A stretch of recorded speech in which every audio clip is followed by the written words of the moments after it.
हा देश काय झुरळांचा देश आहे असं उद्धव ठाकरेंनी म्हटले। लोकशाहीचं रक्त पिणाऱ्या सत्तेला चिकटलेले गोचीर बाहेर काढावे लागतील असंही त्यांनी म्हटले। भाजपवाले झुरळाला का घाबरतात हे कळलं असंही ठाकरेंनी म्हटलंय। भाजपमध्ये सर्व चोरून आणलेले लोक असल्याचंही उद्धव ठाकरेंनी म्हटलं। उद्धव ठाकरेंनी भाजपवर सडकोट टीका केली।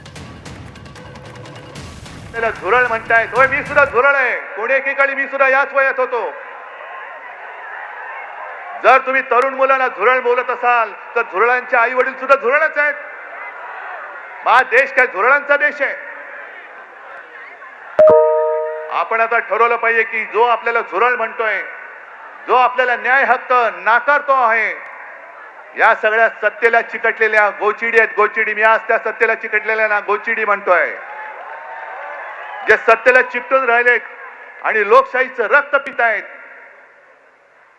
या सत्तेला चिकटलेल्या लोकशाहीचं रक्त पिणाऱ्या गोचिड्या आपल्याला खेचून बाहेर काढाव्याच लागतील।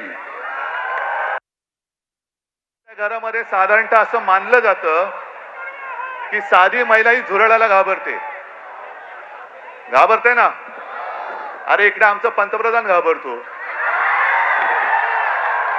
अख्खं सरकार घाबरतं।